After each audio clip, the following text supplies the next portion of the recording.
오늘은 인도불교의 사상과 역사 26번째 강의로 설일체유부의 3세 실유, 법체항설 그리고 무아와 유래의 문제에 대해서 말씀드리겠습니다. 지난 시간에 이제 짤막한 시간이지만은 이 설일체유부의 교리가 담겨 있는 이제 구사론, 그러니까 구사론할 때 구사자는 어떤 특별한 의미가 있는 말이 아니고, 그러니까 아비달마 꼬샤 할 때 이제 구사론을 범어로 아비달마 꼬샤 이렇게 얘기합니다. 꼬샤. 그러니까 꼬샤 할 때 꼬샤의 함은 음역입니다. 음역. 소리 나는 대로 이제 발음을 한 거죠. 그래서 이 꼬샤는 뭐 창고다, 저장소다라는 의미가 있습니다.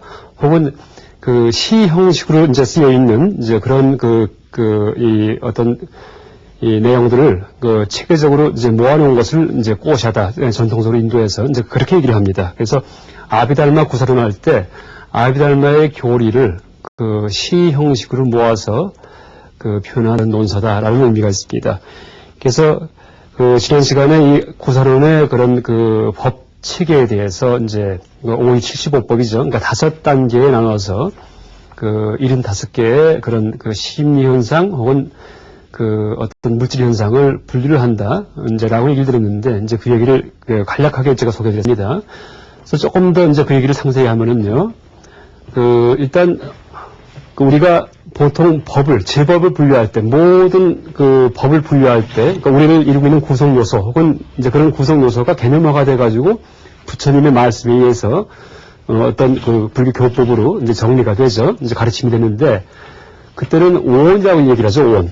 그러니까 제법을 나눌 때 오온으로 나눕니다. 오온. 그러니까 이제 아주 간략한 분류 방식이죠. 그러니까 색, 수, 상, 행, 식. 그러니까 색의 경우는 이제 지금 여기한 이 오근 혹은 오경에 해당하는 것이 바로 색이고요. 물질 혹은 형상이죠. 형상. 그러니까 오근은 눈, 귀, 코 같은 거니까 이 눈, 귀, 코가 전부 다 물질이죠. 그러니까 단백질 물질이기 때문에 이것은 오근을 이 색법에 집어넣습니다. 그 다음에 오근의 대상도 다 물질 세계이고 소리, 음파 같은 경우도 다 물질 세계죠. 그래서 이 대상도 다 색법에 집어넣습니다. 그래서 오온할 때 이 색은 이 색에 해당하고요. 그 다음에 수가 있는데, 색, 수, 상, 행식 할 때 수는 느낌이죠, 느낌. 느낌은 이 심속 중에 이 수, 이것이 바로 오온의 수입니다. 그러니까 심소법에 딱 하나죠, 하나. 수. 근데 대지법이기 때문에 어떤 우리 심리현상에도 항상 작용하는 그런 것. 이게 수죠, 수. 그 다음에 오온은 수상행식인데 이 상에 해당하는 것은 바로 요 대지법의 상입니다. 상은 개념화 작용인데 말을 못하는 어린애라고 하더라도 어떻게 됩니까? 사과를 보면 먹는 건 줄 알고 막 달려가서는 막 입에 넣죠. 이것은 말이 달라붙지 않더라도 이것이 뭐군 하고 머릿속으로 알아채는 이제 그것이 바로 상이다. 상원이다. 이렇게 얘기합니다. 상원. 그러니까 현대적인 용어로 풀어서 얘기 드린다면은 심리적인 연합작용을 하는 것이 상원이다. 그러니까 파블로프 조건반사 실험 같이요. 그때 종만 땅땅땅 치더라도 강아지가 음식을 주는 줄 알고 침을 흘린다는 그런 얘기가 있죠. 이제 그렇게 아무 상관없는 것을 상관 있는 것처럼 결합시키는 그런 능력이 바로 상온이다 이렇게 얘기를 할 수 있습니다. 그래서 온의 이제 색, 수, 상까지가 바로 이제 여기 색이 있고 수가 있고 상이 있고요. 그 다음에 행은 무엇이냐 하면은 나머지 심소법 전체가 다 행입니다. 이게 전부 다. 그러니까 행을 번역을 할 때 조작이라고 번역할 수 있다는 얘기를 드렸죠. 조작. 물론 심리적인 조작에 해당하는 것이 심소법이고요. 물론 바깥에서도 조작이 일어날 수가 있겠죠. 근데 어쨌든 심리적인 조작에 해당하는 것, 인연이 모여서 되는 그런 여러 가지 심리 현상들, 이게 다 행입니다. 행이 또 뭐가 있냐 하면은 심불상의 행이라고 그래갖고 마음과 관계없는 또 행법이 있죠. 이제 여기 10가지가 있는데 이것도 행입니다.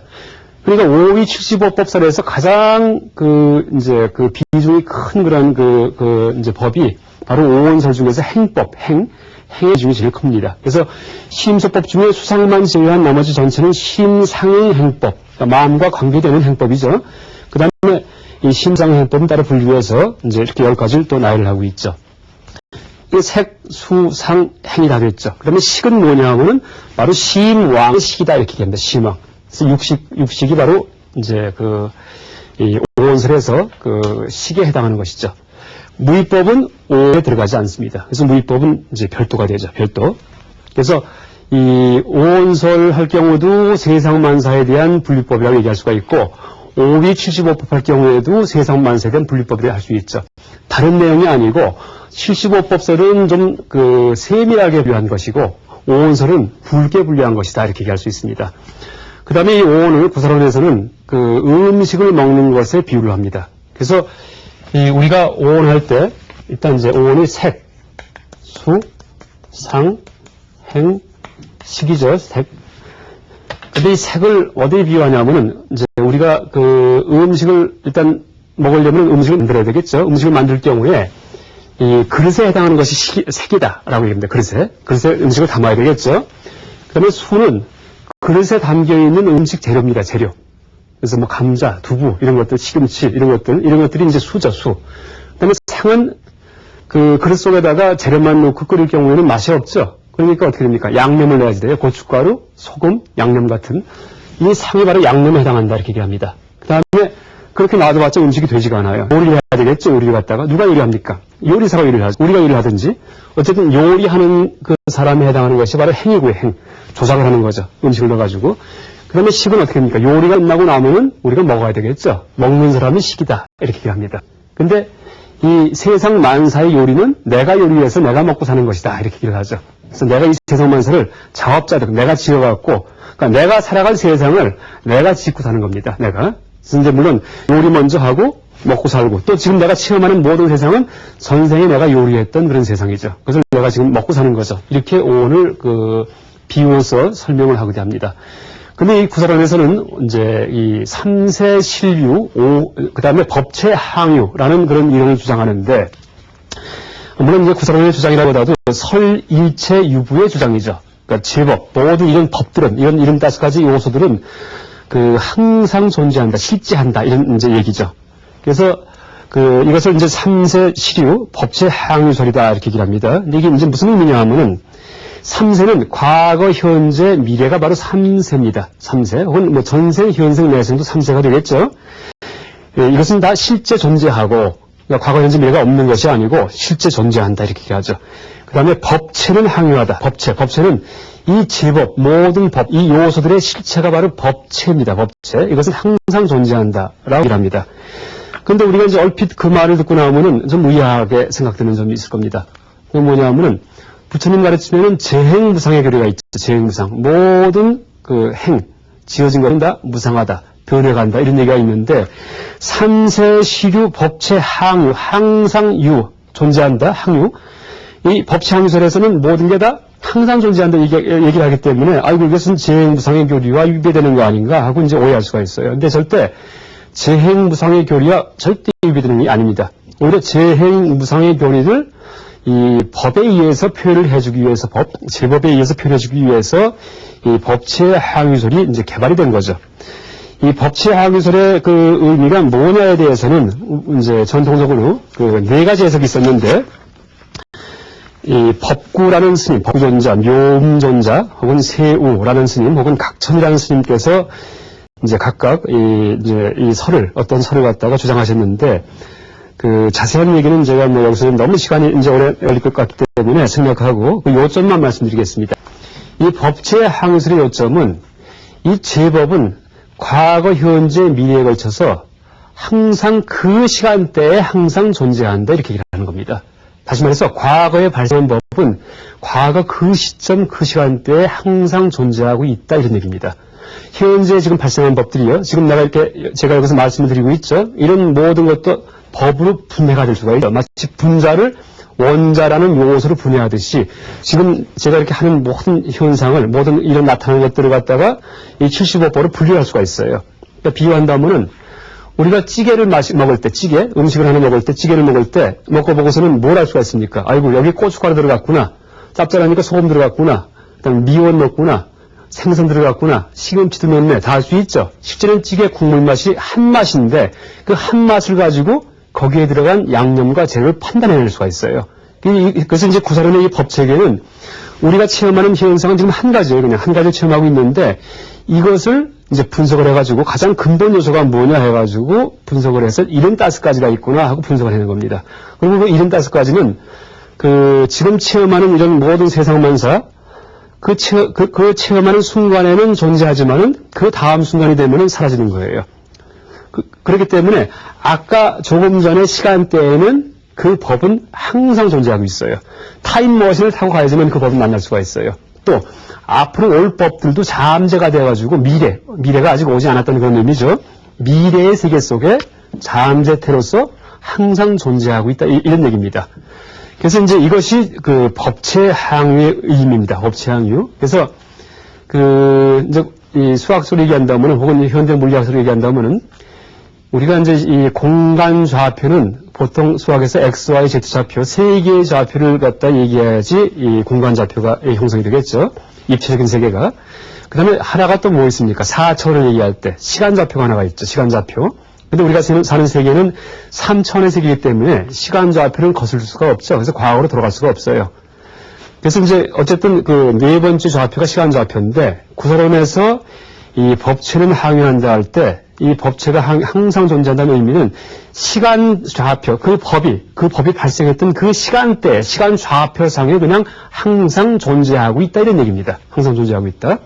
그러니까 어떻게 됩니까? 그때만 존재하고 그 다음 차례에 넘어지를 못하죠, 그 법이. 다른 법이 또 다음 차례에 생기는 거예요. 그 다음에 또 제3의 찰나에는 또 제3의 법이 생기고, 제4의 찰나에는 제4의 법이 생기고, 요소가 생기고, 어떤 현상이 발생하고, 그러니까 원래 가장 앞에 있던 그런 요소, 그런 현상은 네 번째 이 현상이 발생할 때는 사라지고 없어지는 거예요. 그러니까 실제는 법체가 항유하기 때문에 제법이 무상하게 흘러간다, 이렇게 얘기할 수 있을 겁니다.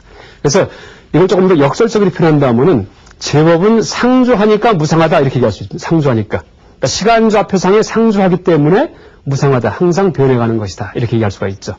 이것이 이제 법체 항유설의 정확한 의미다 라고 얘기할 수 있습니다. 그래서 이 법체를 범어로 이 다르마 스바부하바 이렇게 얘기합니다. 스바부하바는 자성, 그러니까 한문으로 자성이라고 번역되는데 자기 성품이죠. 혹은 실체라고도 번역이 되고요.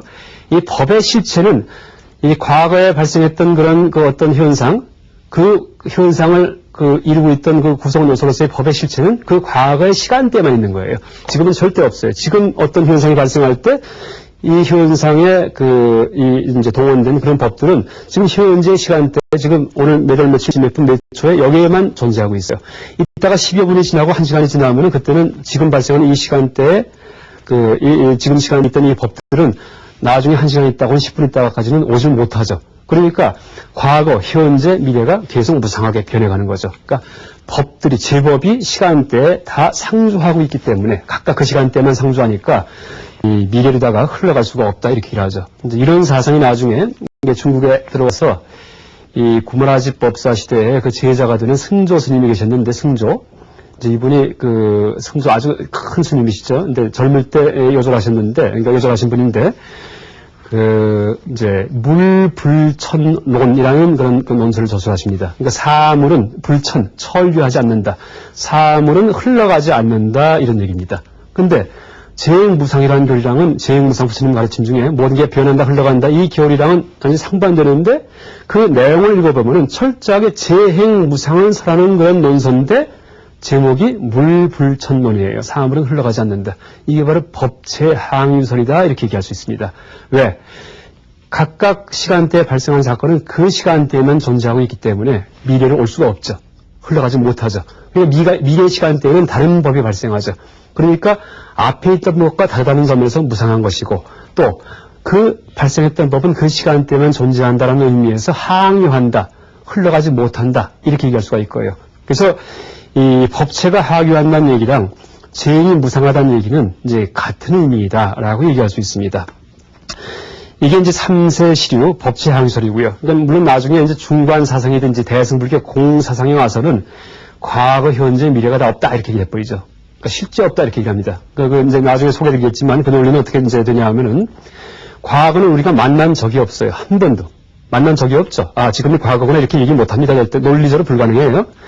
또 미래는 아직 오지 않기 때문에 만날 수가 없어요. 이것도 논리적으로 불가능해요. 미래는. 그러니까 과거도 한 번도 체험한 적이 없고 미래도 한 번도 체험한 적이 없어요. 정확하죠? 그럼 우리가 체험하는 것은 현재 이 순간뿐이다, 이렇게 얘기할 수가 있는데, 나중에 공사상에서는 현재도 체험할 수 없다, 이렇게 얘기합니다. 왜? 현재를 체험하려면 어떤 시간에 부피가 있어야 할 텐데 현재가 2초쯤 될까요? 1초? 1초도 또 나눠져요. 0.1초? 0.1초 또 나눠져요. 얼마까지 나눠질까요? 무한히 나눠져요, 현재가.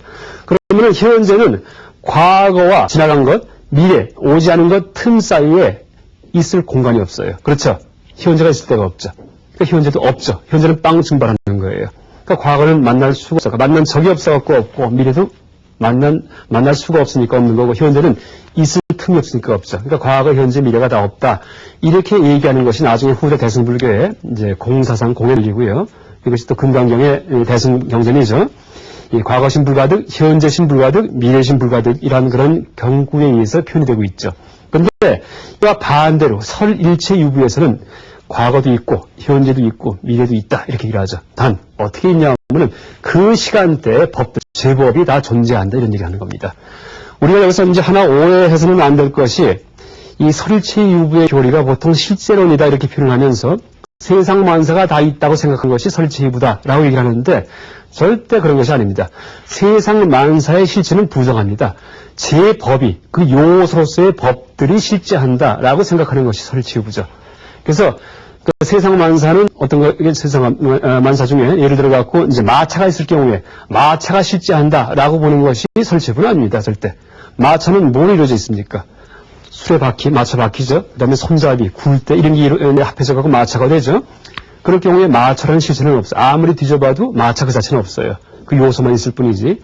그런 의미에서 이 설일체유부지 세상 만사가 실제한다는 의미에서 설일체유부는 아닙니다. 그때 이제 그 요소는 그러니까 세상 만사를 이루고 있는 그런 원자적인 요소들 이것들은 다 75법이다 이렇게 얘기를 하는 거죠. 그래서 이 세상을 쪼개는 방식이 여러 가지가 있는데 이제 아까 얘기했듯이 오온설 5가지를 쪼갤 수도 있고요. 5가지를 이제 분류하는 거죠. 그럼 색수상행식이죠. 12가지를 쪼갤 수도 있어요. 12가지. 그것은 12처설. 그러니까 이제 안이비설신의, 그 다음에 색성행 미촉법, 눈과 대상세계, 귀와 소리의 세계 해갖고, 감각과 의식과 잡혀갖고, 12가지를 분류도 할 수도 있고요. 같은 세상에 대한 좀 더 이제 그 세분한 분류 방식이죠. 또 더 세분하면은 18개를 분류할 수 있죠. 18개, 세개 되겠죠. 안이비설신, 그러니까 근경식 할 때 안근, 이근 해가지고 이제 감각 기관을 먼저 얘기하고요. 그 다음에 경, 색경, 색성형 미촉법, 대상 세계 해가지고 경을, 대상을 얘기하고요. 둘이 만나면은 식이 생기죠. 눈과 대상이 만나면은 그때 안식이 생겨요. 마치 그 박수를 치면은 소리가 나오듯이 오른손 왼손 만나면 제3의 소리가 나오듯이 눈과 대상이 만나면은 제3의 안식이 생기죠. 그때 안이비설신 의식 이게 바로 이제 육식이죠. 그래서 육군, 육경, 육식을 합해서 이걸 18개다. 3618 해갖고 이렇게 얘기하기도 하고요. 조금 더 세분하면은 바로 75법이죠. 더 잘라놓은 거죠. 더 전부 다. 그래서 더 자를 수도 있고, 물론 이거보다 더 세분할 수도 있습니다. 어디까지 세분이 되냐 하면, 이 구설론의 법칙에서는 그 공간적으로는 미진, 그러니까 요새 말로 원자예요, 원자. 미진. 그러니까 작은 먼지죠. 거기까지 세분되고, 시간적으로는 찰나까지 세분됩니다. 찰나. 그러니까 시간적인 찰나는 우리가 체험할 수 있는 시간 중에 가장 짧은 것이 바로 찰나예요. 그러니까 실제 시간에 단위가 있다는 얘기가 아니고 우리가 체험할 수 있는, 눈으로 체험할 수 있는 찰나가 우리가 보통 현대 과학에서 뭐라고 얘기합니까? 한 20분의 1초 정도를 눈으로 체험한다는 얘기하죠.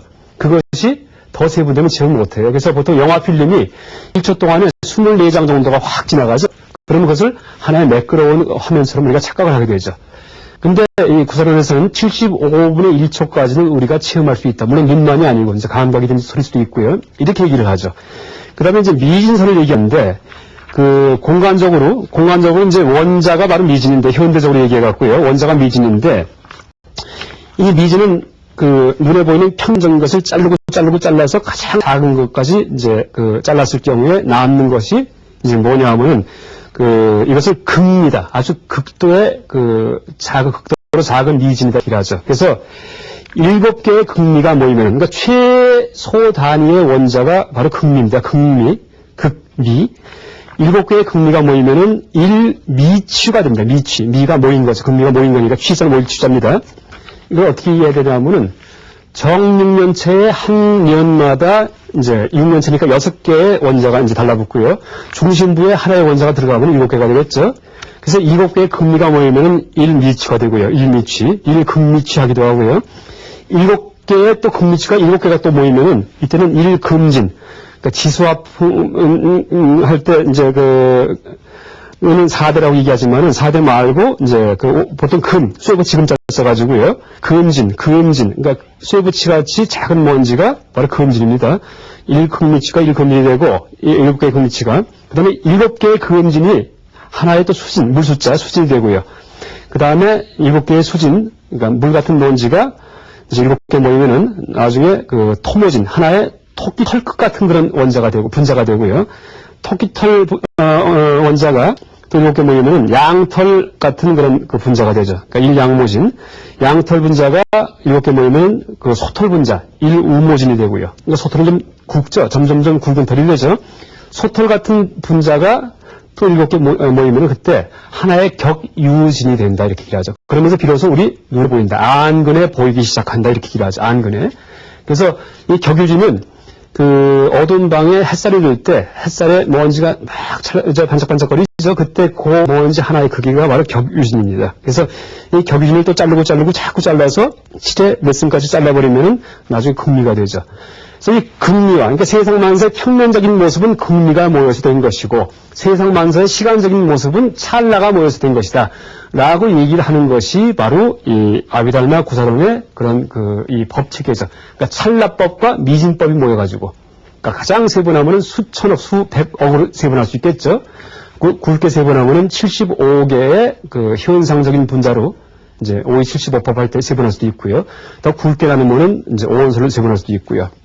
그래서 이 구설원 체계에 의한다면은 우리가 걸어갈 때도 실제는 우리가 걸어가는 게 아니에요. 왜냐하면은 내가 여기서 발을 떼가지고 이 칠판 앞까지 이렇게 걸어왔을 경우에 아까 내가 이제 이쪽에 서 있었는데 한 1m 옆에 서 있었는데 조금 전에 저기 서 있던 내 몸통을 이루고 있던 금리 원자들은 지금 다 없어졌어요. 다 지금 새로운 분자들이에요. 새로운 원자들이죠.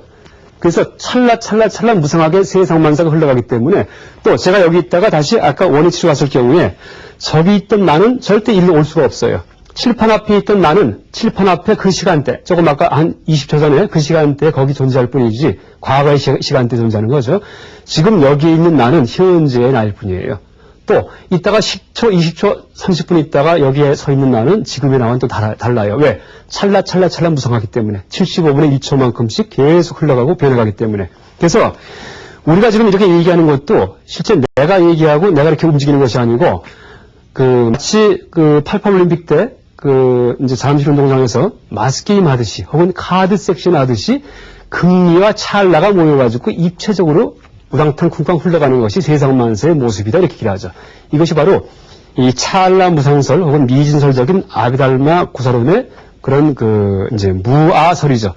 자아가 있는 것이 아니고 나를 이루고 있는 모자이크 같은 그런 입체적인 시간의 흐름에 따라서 변하는 그런 구성 요소만 있을 뿐이고 나는 없다는 얘기죠.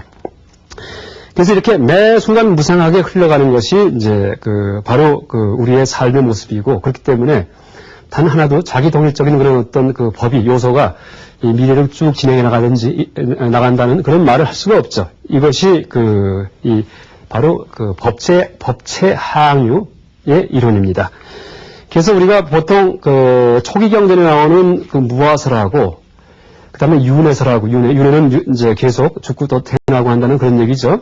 서로 갈등한다는 얘기를 이제 많이 하죠. 무아이기 때문에 이제 무아인데 자아가 없는데 누가 도대체 윤회를 해가지고 착한 일 했던 거, 악한 일 했던 것을 갖다 다 과보를 받을까 이렇게 얘기를 하죠. 그래서 무아설과 윤회설은 서로 갈등 관계에 있다라는 말을 이제 흔히 하고 또 실제 이 부파불교에서 이 무아와 윤회의 문제를 해결하기 위해서 온갖 이론을 개발하게 되죠. 그런데 지금 조금 전에 말씀드렸듯이 구사론의 법 이론에 비춰본다면은 무아설과 윤회설은 절대 상반된 것이 아니고 서로 상호 보완하는 교설입니다. 그러니까 이제 결론만 말씀드리자면은 무아이기 때문에 윤회한다 이렇게 얘기할 수 있습니다. 무아이기 때문에 무아와 윤회가 갈등하는 게 아니고 무슨 얘기냐면은 비유를 이제 해서 설명한다면요. 이제 큰 갈대밭이 있는데 보통 가을에 갈대밭에 불 지르는 그런 행사 가끔 하죠. 남쪽에서 큰 갈대밭이 있는데 한 구퉁에서 불을 질렀어요. 그럴 경우에 그 불길이 이제 점점점 번져가겠죠. 그럼 멀리서 보면 불길이 동쪽에서 서쪽으로 이제 막 진행하겠죠. 그때 아이고 불길이 동쪽에서 서쪽으로 막 타들어간다. 이제 진행하고 있다. 이렇게 얘기할 수가 있죠. 그때 우리 눈에 보이는 불길은 하나의 불길이에요. 그 불길이라는 그놈이 쭉 진행하고 있는데 이것이 바로 윤회에 해당하는 겁니다. 윤회. 그러니까 자기 독립성을 가진 하나의 주체가 계속 가는 것처럼 보이는 거죠. 그런데 조금 더 엄밀히 볼 경우에는 불길이 처음에 붙였던 그 불길이 동쪽에서 붙였던 그 불길이 서쪽으로 갈 수가 있을까요? 갈 수가 없어요. 왜? 처음에 동쪽에서 붙였던 그 불길은 동쪽에서 가을 때 땅을 태우고서 꺼졌어요. 그 다음에 옆에 갈 때 붙은 거예요. 그 불이. 또 꺼졌어요. 또 옆에 갈 때 붙은 거예요. 이러면서 계속 새로운 불길을 갖다가 지펴가면서 불길이 번져가는 것처럼 착각이 될 뿐이에요. 그 엄밀히 보면 어떻게 돼요? 무상하죠. 철저하게 한 찰나 하나의 불길도 같은 불길이 없습니다. 그렇죠? 철저하게 무상하니까 불길의 실체가 없죠. 무하죠. 무하. 그런데 멀리서 보니까 이 불길이 번져가는 것처럼 보이죠. 쭉 진행하는 거로 보이죠. 그러니까 실제는 이것이 이제 비유를 설명드렸지만은 계속 새로운 불길이 타오르기 때문에 그 불길 자체가 동쪽서 서쪽으로 갈 수가 있다는 그런 말 그 자체가 이제 무아이기 때문에, 무상하고 무아이기 때문에 우리가 윤회할 수 있다라는 말과 똑같이 대응이 됩니다. 그래서 이 무아와 윤회의 설은 서로 갈등하는 것이 아니고 서로 보완적인 무아이기 때문에 윤회한다라고 얘기할 수 있는 그런 교설이다라고 얘기할 수가 있고요. 또 이 구설에서 얘기하는 삼세 시류 법체 항의설의 그 진정한 의미를 파악할 경우에는 이것이 항의하기 위해서 이 상주론을 주장하는 것이 아니고 바로 무상과 무아를 설명하기 위해서 이 법체 항의설을 주장했구나라고 얘기할 수가 있죠. 그래서 이것이 틀린 것이 아니고 무아를 설명하는 하나의 방식으로는 철저히 타당한 그런 이름이구나 하고 우리가 긍정적 가치를 부여할 수 있습니다. 이상 구사론의 이 삼세시류 법체 항의설과 또 무아와 윤회 문제에 대해서 간략하게 설명드렸습니다. 감사합니다.